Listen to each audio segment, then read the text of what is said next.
Hi guys, I am live today. We are going to be talking about the Cricut Easy Press and heat presses. Oh, sorry, I totally have my sound on. Turn that down. I do have this up so I can see your comments today. It's really super hot in my craft room, so I don't have all the filming lights on, but it should be bright enough to see because we don't really have a whole lot to show. I do have my heat press up here, my old one. I just got a new one, so I'm really excited to play with it, but I don't have it set up yet. And I don't own an Easy Press, but I have used them. So we're going to just talk about, I see a lot of people asking the difference between the heat presses, the Easy Presses, even your home iron. And there's a lot of differences between them. We'll start with your home iron.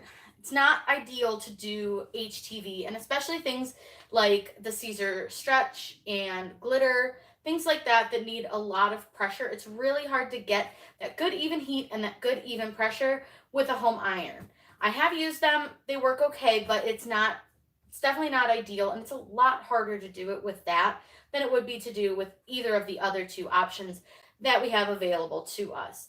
So let's start with the Cricut Easy Press. So the Cricut Easy Press is a small square plastic iron, basically. It's a large square iron.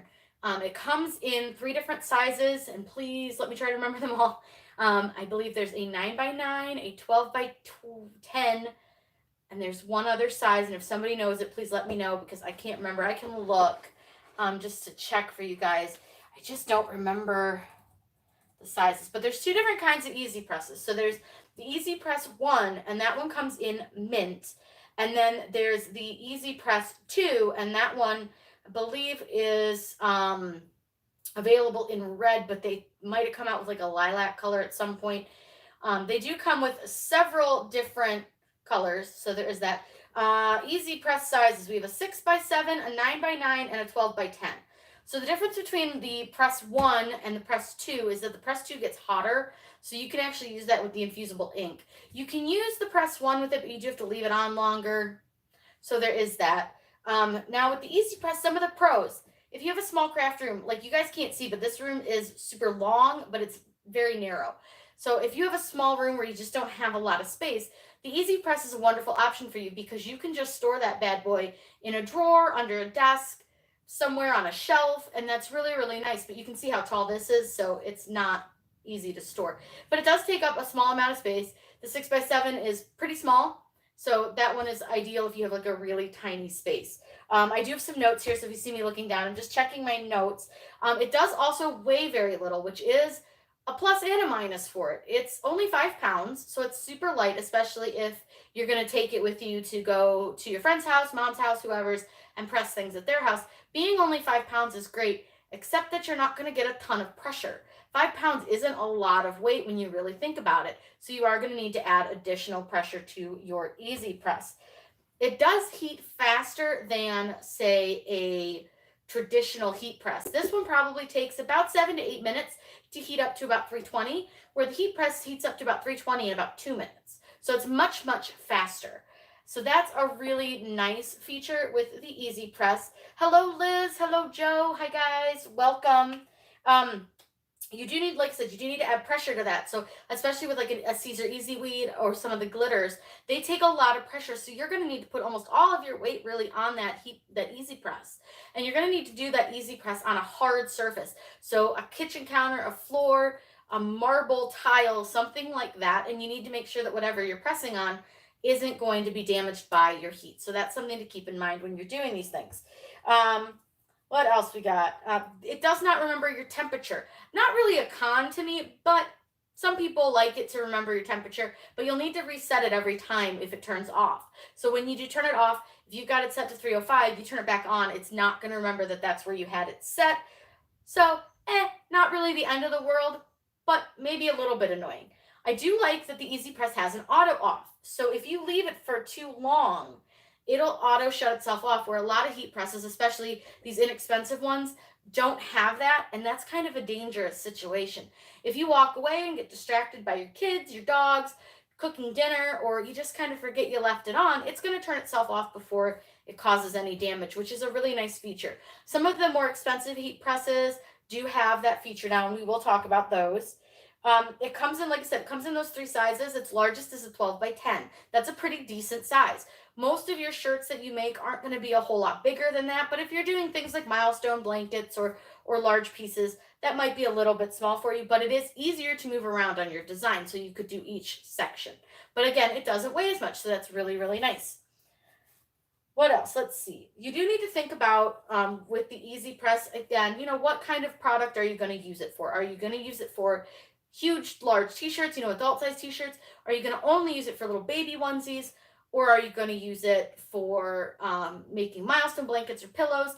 That's where the Easy Press makes a little bit difficult, because if you're just going to keep it for onesies and that you just have that little tiny one and you want to make bigger things, it's going to take a little bit more work. Hello, Melanie. Oh, you got a 5-in-1. Yes, those 5-in-1s are really cool. So we're going to talk about the heat press next. So the heat press is a tool like this. This one is called a swing away, where it actually swings, and it's not real stable right now on my table. One of the feet is kind of hanging off because I just wanted to make sure you guys could see it. So, but it swings away, as you can see, away from your plate on the bottom. So there are 2 different kinds. So there's a swing away and then there's a clamshell. And the clamshell, this part lifts up, but with the swing away, that swings away. So it does take up a lot of space. This is a really small one at only a 9 by 12. But the good thing with a heat press is you can get them up to like 15 by 15 for like a general size that you can get without spending $1 million. You can get a 15 by 15. So obviously you do have a lot more space to work with. So if you're doing large projects, the heat press is really, really great because you've got a lot more area. The other thing I like about the heat press is it does remember your settings. So if I turn this to 305 and 15-second timer, it's going to keep that on until I change the settings. You're going to get a really super even heat from a heat press because of your heating plate. The heating element, like the heating plate, is much smoother. It's just a bigger space, and it does give you a nice even heat and a nice even pressure. You do have these 2 boards on the bottom, these little foam boards, and that's what you put under your project, and then a Teflon sheet goes over your project. But this part, the bottom, does not get hot. So that's kind of nice. But they are a little bit dangerous because this does get hot, not just the underside.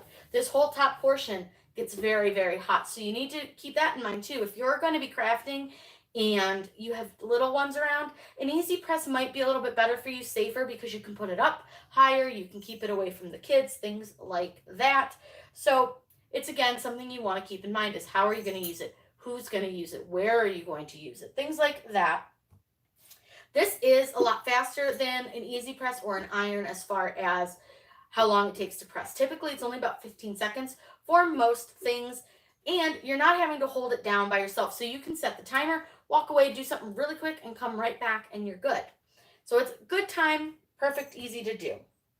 I will say that these are very heavy. So this one is only probably about 25 pounds, so it's not really big. But the newest one I got, which is a 15 by 15, is about 50 pounds. So it is quite heavy and quite large. So again, environment, think about where you're going to put it. You need quite a bit of space for for a heat press. This guy is going to take a lot longer to heat up, like I said earlier. Takes about 8 minutes to get to 320. So not a really long time. I'll usually start my heat press as my machine is cutting my iron on, and by the time I'm weeded and have it set on my shirt, I'm ready to press. So you just kind of have to keep that in mind. Like I said, top gets hot, not super safe, and it does take up a lot of space. But the nice thing is you can get some of these Easy Presses or these heat presses that come with attachments like Melanie got. Those 5-in-1, 6-in-1s, they have hat attachments, they have cup attachments, plate attachments, all kinds of fun attachments. 90% of those attachments are actually meant for what's called sublimation. What sublimation is it's an actual dye that is an ink that is pressed into the shirt. It does not sit on top of the shirt. It actually goes into the shirt. And your item that you're pressing on has to be more than 50% polyester. Your higher polyester, the brighter your colors will be.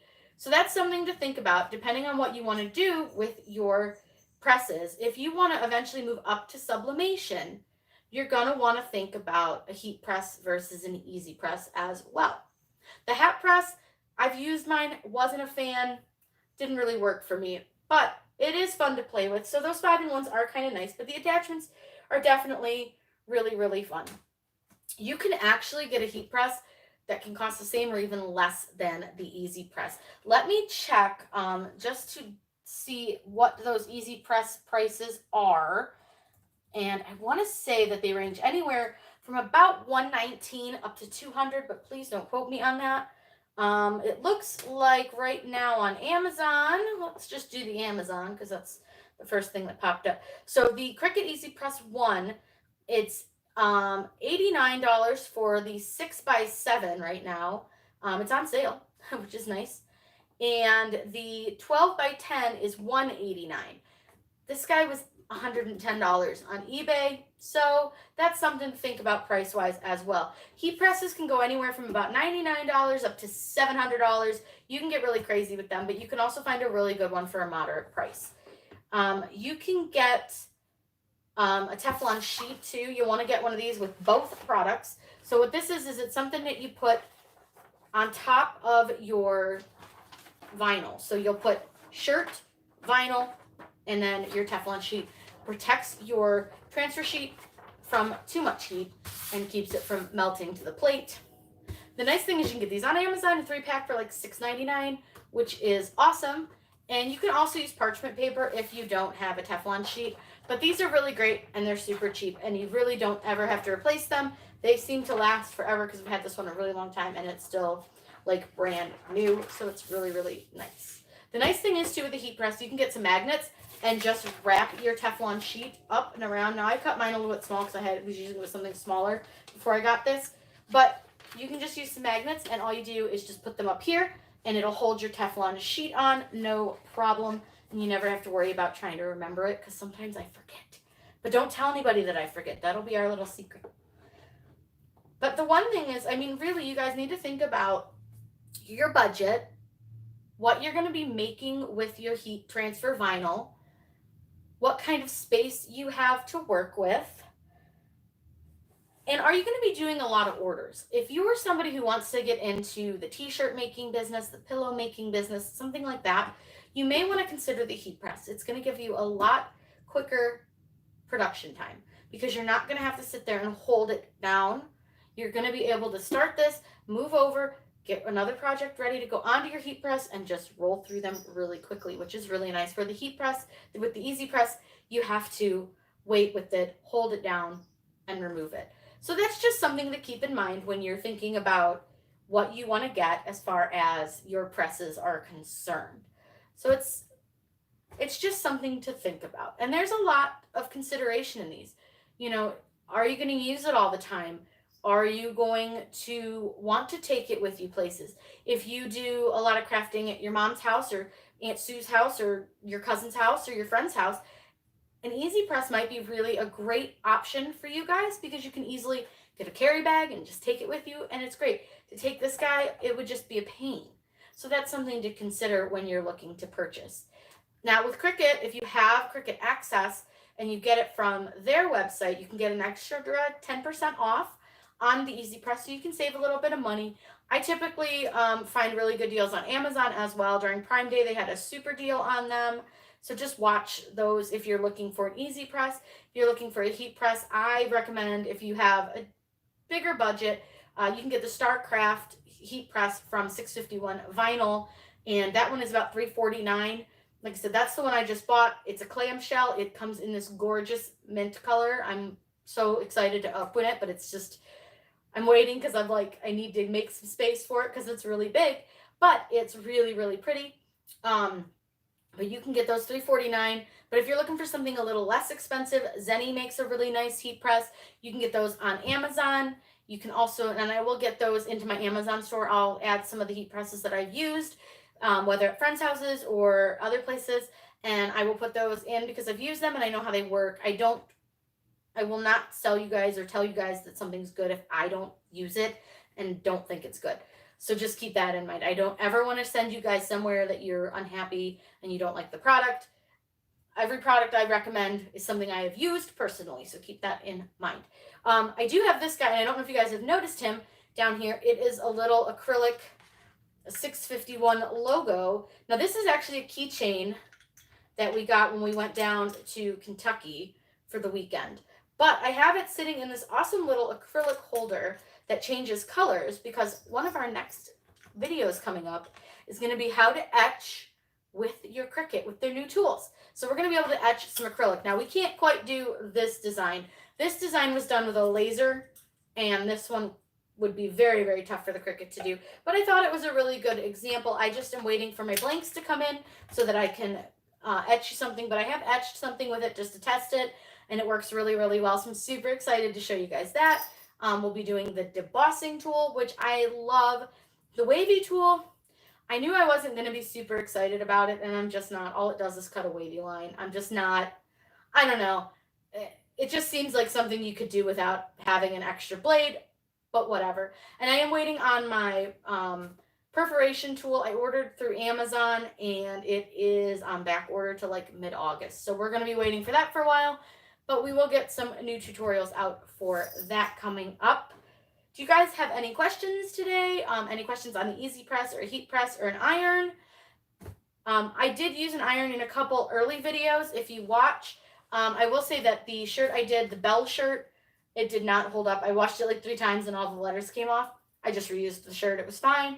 The scarf that I did held up really, really well. I was really impressed, but I think it was because it was on fleece, and for some reason it seems to really want to stick to fleece. So that one worked out really, really nicely, but the bell shirt just didn't hold up. I did the elephant birth stats with the iron, and I actually would probably, even though I have a heat press, I would probably still do the birth stats again, either with a iron or a flat iron for your hair, because it was just a lot easier. If you guys are looking for any tutorials and you haven't seen them, let me know. I make the tutorials because you guys ask for them. So if you are looking for anything specific, absolutely reach out. I am super happy to help with those and make those for you. If you haven't yet, make sure you join the Cricut Help with Corinne group, because I post stuff there. I post all the sales that 651 does. I post just lots of little tidbits and information. All my videos are posted there. It's really fun to interact with you guys. I love seeing your crafts, and I love being able to help you guys with simple questions that maybe aren't in my videos, or that are just real, just you got a quick question. I love them. It's what I live for, is to help you guys learn how to craft and how to Cricut. So I am going to go ahead and end our live today because it's really, really hot up here. It's so hot, and it's welcome to summer in Ohio. It's supposed to be really beautiful this weekend, though, so hopefully we can enjoy some outdoor time. Saturday's video should be a really good one, so be on the lookout for that. And I've got some really cool stuff coming up on the horizon with Halloween coming and Christmas. We're going to be doing a lot more of those types of crafts. So I hope you guys have a really, really wonderful day, and happy crafting!